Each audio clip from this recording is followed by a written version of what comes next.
வணக்கம் ரவி. கர்நாடக மாநிலம் ஹாசன் மாவட்டம் சாந்தி கிராமம் என்ற இடத்தில் பெங்களூரு மங்களூரு தேசிய நெடுஞ்சாலையில் இந்த அதிர்ச்சிகரமான சம்பவம் இன்று அதிகாலை நடந்துள்ளது.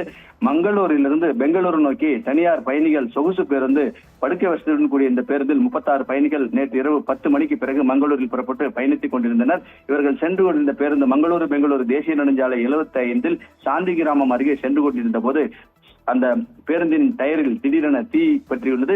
உடனடியாக இதனை அறிந்த ஓட்டுநர் பேருந்தை சாலையோரம் நிறுத்திவிட்டு உறங்கிக் கொண்டிருந்த 36 பயணிகளையும் தட்டி எழுப்பி அவர்களை பஸ்ஸிலிருந்து இறக்கியுள்ளனர். அப்போது ஏற்கனவே பேருந்தின் டயரில் தீ பிடித்து எரிந்து கொண்டுதான் இருந்தது. அதிர்ஷ்டவசமாக 36 பயணிகள் இறங்கி முடிந்த போது பேருந்தை பார்த்தால் பேருந்து முற்றிலும் தீப்பிடித்து எரிந்து கொண்டிருந்தது. யாருக்கும் எந்தவித உயிர் சேதம் ஏற்படவில்லை. சம்பவம் அறிந்தவுடன் ஹாசனில் இருந்து தீயணைப்பு வாகனம் தீயை அணைத்தது. இருப்பினும் பேருந்து முற்றிலும் எரிந்து சாம்பலானது. அதிர்ஷ்டவசமாக ஓட்டுநரின் முயற்சியால் 36 பயணிகளும் உயிர் தப்பியுள்ளனர்.